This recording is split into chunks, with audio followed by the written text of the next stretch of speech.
പ്രകൃതി പോലും ശൈവ പഞ്ചാക്ഷരി ജപസാര സാഗരം മുറതെറ്റാതെ ജപിക്കുന്ന ഈ പുണ്യഭൂമിക്ക് കൊട്ടിയൂർ എന്ന് പേർ.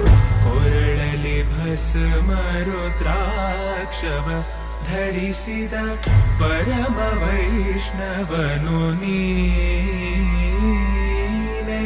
ಗರುಡ ಗಮನ ನಮ್ಮ ಪುರಂದರ ವಿಠಲನ ಪ್ರಾಣ ಪ್ರಿಯನು ನೀ.